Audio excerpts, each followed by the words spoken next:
Olá, espero que estejam todos e todas bem. Bom, neste documentário nós iremos continuar nossa análise sobre um dos mais importantes processos revolucionários que aconteceu no Brasil, que foi a Revolta da Chibata. Estamos utilizando como referência para respaldar este documentário o livro A Revolta da Chibata, escrito por Edmar Morel. Este vídeo é a parte final da série de documentários sobre a Revolta da Chibata. E para se depreender da melhor forma possível os conhecimentos que serão aqui compartilhados, é de suma importância que, concomitante, também se assistam os documentários anteriores, que são a parte 1, 2 e 3. Tudo bem? Bom, já apreendemos o que foi e como aconteceu o processo revolucionário conhecido como a Revolta da Chibata. Agora iremos analisar, respaldados e respaldadas pelo livro A Revolta da Chibata, de Edmar Morel, como o governo brasileiro descumpriu sua promessa de anistia aos marinheiros da Revolta da Chibata, prendendo e torturando muitos deles. Inclusive, o próprio João Cândido, a partir de seus depoimentos, narra todas as crueldades que o governo brasileiro fez com ele e seus companheiros marinheiros na Revolução de 1910 na Marinha Brasileira. A partir deste átimo, iremos analisar algumas citações e imagens que se encontram no livro A Revolta da Chibata, de Edmar Morel. Na primeira imagem que temos, podemos ler a seguinte legenda. João Cândido lê o decreto da anistia, ainda na condição de comandante-geral da esquadra rebelde. A anistia seria desrespeitada pelo governo logo em seguida. Esta foto se encontra no acervo da Fundação Biblioteca Nacional no Brasil. Bom, vamos para a próxima citação. Arriada a bandeira rubra, começou o crime contra os anistiados, culminando com fuzilamentos a bordo do satélite em águas do norte, enquanto João Cândido e seus companheiros de jornada, todos anistiados, foram metidos em masmorras medievais na Ilha das Cobras, onde vários morreram asfixiados com cal virgem. O chefe, aquele que acabou com a chibata na marinha, foi parar no Hospital dos Alienados. Permaneceu longos dias numa prisão subterrânea, com água infiltrada. A verdadeira história de João Cândido tem início agora. É um terrível libelo contra as instituições democráticas, contra homens poderosos que desceram da dignidade do cargo e foram perseguir um homem do povo, pelo crime de ter acabado com os castigos corporais numa nação tida e havida como cristã e civilizada. Mas João Cândido era um daqueles cantados por Euclides da Cunha, um forte acima de tudo. Ele sobreviveu para narrar a sua história. A partir desta citação, no livro A Revolta da Chibata, de Edmar Morel, podemos analisar que o governo brasileiro de 1910 não cumpriu com sua promessa de anistia aos revolucionários da Revolta da Chibata. Logo após os marinheiros da Revolta da Chibata, que eram majoritariamente negros, acabarem com a revolta, o governo brasileiro dispensou a maioria deles e colocou no lugar marinheiros portugueses. Muitos dos marinheiros da Revolta da Chibata, inclusive João Cândido, foram transferidos para a Ilha das Cobras, onde foram torturados e morreram asfixiados com cal virgem. João Cândido, em seus depoimentos, relata que sobreviveu às torturas, mas muitos de seus companheiros não. E também muitos marinheiros foram mortos em um navio a vapor intitulado Satélite, e outros morreram a partir de trabalho escravo nas plantações de borracha na Amazônia. De fato, a Revolta da Chibata nos mostra como os marinheiros, que eram majoritariamente homens negros, foram injustiçados neste país. Mas é fato que, mesmo esses homens negros sendo injustiçados pelo racismo, eles deixaram um legado incomensurável para a sociedade brasileira, que é uma marinha sem as chibatadas contra seus marinheiros e uma marinha também com melhores salários e alimentação para seus marinheiros. E tudo isso graças aos revolucionários da Revolta da Chibata, liderados por João Cândido, um dos revolucionários em prol dos direitos humanos na Marinha Brasileira. E também é fato que os homens negros que fomentaram a revolta da Chibata mobilizaram mais justiça, humanidade e dignidade para o que entendemos hoje como a Marinha do Brasil. Tudo bem? Bom, vamos analisar mais uma citação que se encontra no livro A Revolta da Chibata, de Edmar Morel. O Brasil foi sempre a terra dos golpes políticos e militares. Não fossem as medidas odiosas e tomadas de supetão, como a cobrança de impostos absurdos, perseguições mesquinhas aos adversários, o açoite dos indefesos, não teriam sido deflagradas sublevações de caráter nitidamente popular nestes últimos 100 anos.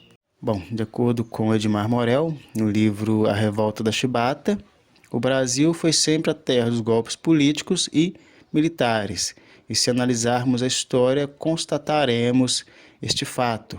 E também, para esse autor, as revoluções que aconteceram neste país, elas almejavam acabar com todo o processo de injustiças sociais e raciais, de desigualdades sociais e raciais, e o objetivo das pessoas que se mobilizaram para fomentar essas revoluções, elas tinham uma consciência de classe, elas tinham uma consciência de raça, estavam lutando pelo bem comum. Seus ideais eram ideais que iam na contramão das elites brasileiras, que acumulavam muitas riquezas, enquanto a maior parte da população brasileira vivia no pauperismo. Então podemos analisar que todos os processos revolucionários neste país e que aconteceram a partir dos mais pobres tinham ideais de mudar a sociedade brasileira para melhor, para que todos tivessem as mesmas oportunidades e boas condições de vida. E analisando a história deste país mais profundamente, podemos sistematizar que os povos que já ocupavam esse território, que eram os indígenas, eles foram dizimados, eles foram massacrados. E os africanos vieram para este território, hoje chamado de Brasil, traficados. E aqui eles foram escravizados. Então, a história desse país é uma história onde aconteceram muitas guerras e também muitos golpes políticos e militares.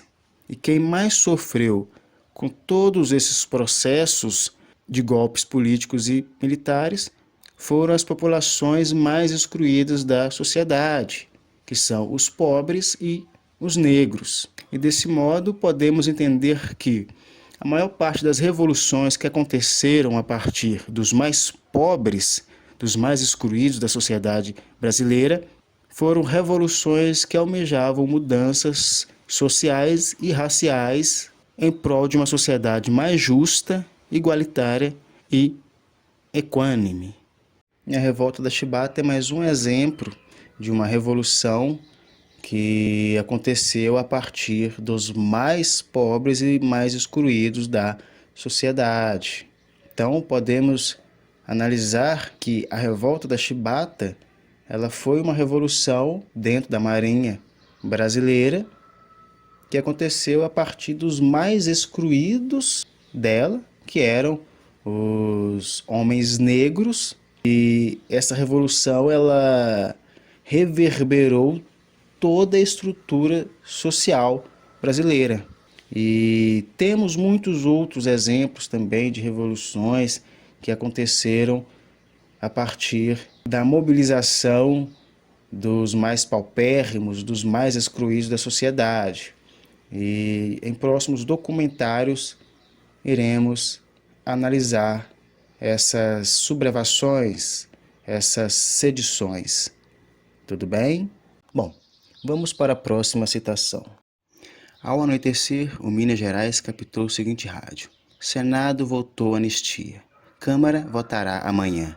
Confie no presidente da República. Qualquer imprudência será prejudicial. Comandante José Carlos de Carvalho. O despacho revelou que o governo federal concederia a anistia, no outro dia, a qualquer preço. De bordo do Minas Gerais saiu este rádio. Marinhagem satisfeita noticia anistia. São Paulo, Minas e Bahia ficaram noite fora da barra a fim de receberem resolução Congresso. Os amotinados telegrafaram, também aos deputados. Em nome dos revoltosos enviamos cumprimentos, conservamos calma, aguardando vossas providências e também justiça dos poderes constitucionais da República. Os revoltosos, em geral, resposta para o Minas Gerais. E a Comissão de Constituição e Justiça da Câmara dos Deputados, reunida a toque de caixa, deu parecer favorável ao projeto de lei da anistia, fazendo história. Bom, vamos para a próxima citação. A tripulação do Deodoro não viu com bons olhos a anistia concedida sem maiores garantias. Bom, a partir dessa citação, podemos entender que enquanto os marinheiros que compunham os navios de guerra do Bahia, Minas Gerais e São Paulo acreditavam na palavra do governo brasileiro, os marinheiros que estavam à frente do navio de guerra Deodoro demonstraram desconfiança perante as promessas de anistia do governo brasileiro, pois, para eles, o governo não demonstrava de fato que cumpriria com sua promessa. E, de fato, os marinheiros do navio Deodoro estavam certos. Assim que os marinheiros terminaram a revolta, eles foram perseguidos, torturados e muitos foram fuzilados. E ainda de acordo com João Cândido, em seus depoimentos no livro A Revolta da Chibata, muitos dos revolucionários da Revolta da Chibata morreram, faleceram no pauperismo e quase esquecidos. O próprio João Cândido, ele faleceu no pauperismo, na pobreza extrema e foi quase esquecido. Bom, vamos analisar uma foto e ler sua legenda. Homens pobres e até então desconhecidos tornaram-se protagonistas históricos. Seus rostos, nomes e gestos ganharam as primeiras páginas dos principais jornais. Bom, esta foto se encontra no acervo da Fundação Biblioteca Nacional, Brasil. Bom, a partir desta foto podemos entender o término da Revolução dos Marinheiros na Marinha Brasileira de 1910. Podemos ver o rosto, estampado ali do líder da Revolta da Chibata, que foi o João Cândido. E também podemos analisar, a partir de algumas fotos, os companheiros que fomentaram, juntamente com o João Cândido, todo o processo revolucionário conhecido como a Revolta da Chibata. E esses revolucionários, eles eram majoritariamente homens negros e paupérrimos, que sublevaram contra as injustiças e contra o racismo que existia na Marinha Brasileira e que acabou escancarando que não apenas a Marinha Brasileira era racista e carregava resquícios da escravidão, mas em si toda a sociedade, inclusive o próprio governo, que prometendo anistia aos marinheiros, quando estes cumpriram com a sua palavra, o governo brasileiro voltou atrás e perseguiu, torturou e fuzilou muito dos marinheiros revolucionários da Revolta da Chibata. Então, o racismo existente na Marinha Brasileira acabou que fomentando esse processo revolucionário conhecido como a Revolta da Chibata, e esse processo revolucionário, a Revolta da Chibata, acabou escancarando o racismo na sociedade brasileira e no próprio governo brasileiro, onde muitos homens negros foram fuzilados, foram torturados e perseguidos após acreditarem na promessa de anistia do governo brasileiro, que, de fato, foi uma anistia que não existiu. Bom, este documentário foi respaldado pelo livro A Revolta da Chibata, de Edmar Morel. As referências estão no final do vídeo. Bom, Resumindo os 4 documentários apresentados aqui no canal sobre o processo revolucionário dos marinheiros em 1910 na Marinha do Brasil, podemos entender que ele foi nomeado por Edmar Morel como a Revolta da Chibata, ou seja, foi Edmar Morel que cunhou e nomeou a Revolução na Marinha Brasileira em 1910 de a Revolta da Chibata. Tudo bem? Bom, também podemos apreender que os marinheiros revolucionários na Revolta da Chibata lutavam pelo fim dos castigos corporais baseados em chibatadas e, concomitante, reivindicavam melhores soldos e uma alimentação digna. Outro fato a se compreender é que os marinheiros revolucionários eram majoritariamente homens negros e eles eram tratados em 1910 na Marinha Brasileira como escravizados do século XIX. Em suma, podemos aprender que a luta dos marinheiros na Revolta da Chibata foi contra o racismo na Marinha Brasileira e, consequentemente, mobilizou uma luta contra o racismo e as desigualdades socio-raciais na sociedade brasileira. Tudo bem? De fato, também podemos analisar, a partir do livro A Revolta da Chibata, de Edmar Morel, que logo após os marinheiros na Revolta da Chibata entregarem os navios de guerra, acreditando na anistia que o governo brasileiro havia prometido, eles foram presos e também eles foram torturados e muitos também foram fuzilados. Então, analisamos, a partir do livro A Revolta da Chibata, que houve na Ilha das Cobras um massacre, também houve no navio a vapor intitulado Satélite um massacre, e também muitos marinheiros foram levados para a Amazônia e trabalharam como escravizados em plantações de borracha.